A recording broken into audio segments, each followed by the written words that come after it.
You don't have to have a complicated idea to make a difference in your life. What you need are ideas that you apply. Most of us go through life sleepwalking, never really discovering our true potential, never enjoying life to its full extent. And so, therefore, I think that there are some things that we need to begin to do to take charge of our destiny. Joy comes when you're spontaneous. It's really hard to be truly happy when you're not being yourself. And most of us have no clue who we are. And so a big part of my work, if you've ever been to an event, you know, is to get people to do things spontaneously without thinking, because that's when the real you shows up. That's when the energy comes alive.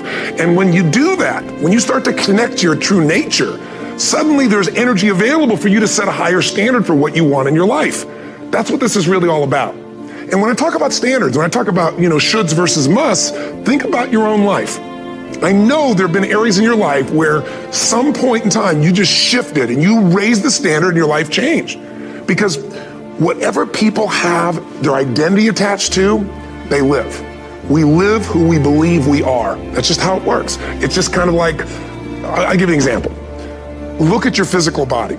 Your physical body today is an absolute reflection of only one thing, not your goals, not your desires, but your standards.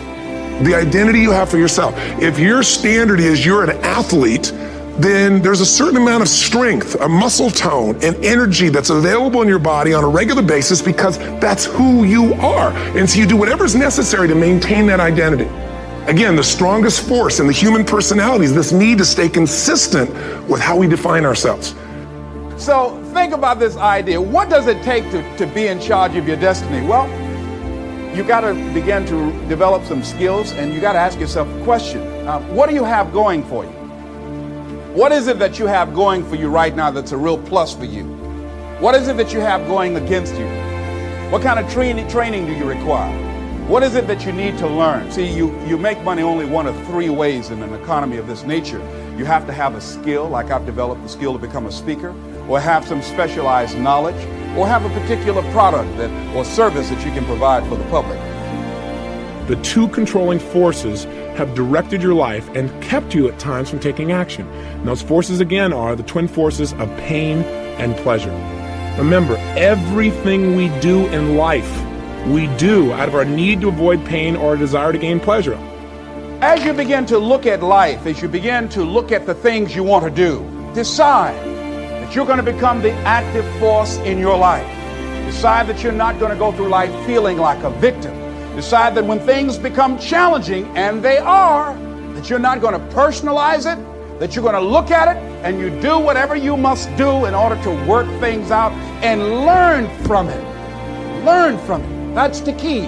I like what Charles Udall said. He says, in life, you will always be faced with a series of God-ordained opportunities, brilliantly disguised as problems and challenges.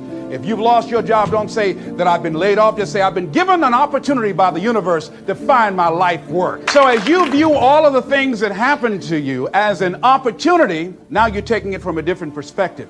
Now you become an active force in your life. Now you are the one, rather than running from things as they begin to change, you become a change driver because you know that you've got the power within you to make the difference. This force, this power, this energy that you have, that's more powerful than anything that can ever happen to you. You're more powerful than your circumstances or anything that you can experience right now. Decide that you're going to commit yourself to act on your ideas, to become happy. Commit yourself to live your dream. Commit yourself to become the architect of your future. There's something that I heard that Goethe wrote that I love very much. And it really, as you begin to operate out of this consciousness, you begin to experience a different level of living in terms of commitment. He says, until one is committed, there is hesitancy, the chance to draw back, always ineffectiveness. See, until you are willing to jump out there. Somebody asked me, how do I do that? I said, no. You don't need any answers now. You need to make the commitment. Once you make a commitment, then life will give you some answers. So what is it though? Why do we procrastinate? Why do we not use our power, which is what we talked about in the first tape? Let's figure out what stops us. The reason is when we procrastinate, it's because we think that taking action, whatever action we're putting off, that taking that action would be more painful than doing nothing or not taking action. That's the bottom line. In other words, by not taking action, we experience less pain than taking action. Guess what I had to do at age 25 in order to change my own future? I had to change my mind. I had to change my thinking. I had to change my philosophy. I was messed up on what was causing my problem. And once I got that straightened out, that all the stuff I blamed, the government and taxes, the marketplace and the economy, and things cost too much, negative relatives, cynical neighbors, once I got rid of that and started going for where the real problem was, which was me, I'm telling you, my life exploded into change. My bank account changed immediately. My income changed immediately. My whole life took on a whole new look and color immediately. And the early results I got from making these philosophical changes tasted so good, I've never stopped the process from that day. And I'm telling you, with a little consideration of the refinement of your sail, by setting a better sail, refining your philosophy, your whole life can start to change from today on. You don't have to wait till tomorrow. You don't have to wait till next month. You don't have to wait till spring. You don't have to wait till 93. You can start this whole process immediately. I recommend it. Now, some people do so little thinking, they don't even have their sail up. I mean, you can imagine where they're going to wind up at the end of this week, at the end of this month, at the end of this year. Now's the chance to change, process all this information. So number one is philosophy. Okay. And we dealt with all that, where we get ideas from personal experience, from other people's experiences. I don't want to get into all those details because we covered that the last time I was here. But philosophy, that's number one. What is procrastination? It's the opposite of using your personal power. It's being immobilized. It's needing to do something and not following through. I call it the silent killer because it grows on you. It just kind of creeps along until pretty soon it's taking control of your life. Pretty soon you find yourself immobilized in a bunch of areas and you don't even realize it. You don't even notice all the freedom you've given up just because of procrastination. So let's talk about Starbucks.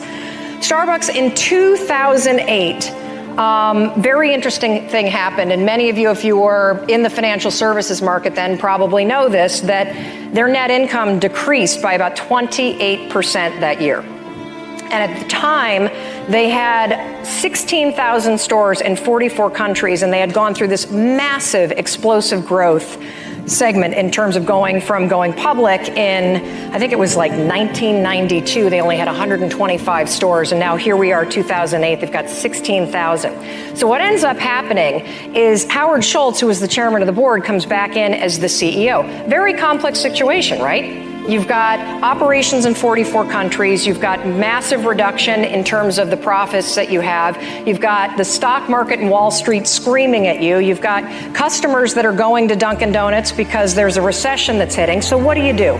Well, he was very clear, again, back to the two rules. What do I stand for? Like, what am I doing? And what do I want the outcome to be? So he was very clear that what he stood for as a leader and what Starbucks should stand for is the Starbucks experience. He wanted to go back to the beginning and reintroduce people to the romance of having a cup of coffee. Because that's how Starbucks launched in the beginning, that he was traveling and was over in Italy and was like, God, why don't we have places like these great stops to have a little cup of coffee over in the United States? Boom, Starbucks, an idea, it's born, it's launched. So he decides he's going to do whatever he can to get the romance of having a cup of coffee back. In life, in any situation, whether you're talking about growing your company, growing your bank account, getting in a relationship, getting out of a relationship, getting something done at the school system that your kids are going to on behalf of your kids, whatever it is that you're up to in life, this is the only question that you need to ask yourself. Well, what is it that I want? Because the truth of the matter is, if you can answer that, you can have it. My biggest frustration is not just with young women. My biggest frustration is also with young men, young people who think that, and I have a lot of this with my girls in college, they think that success is supposed to happen like that. Yeah.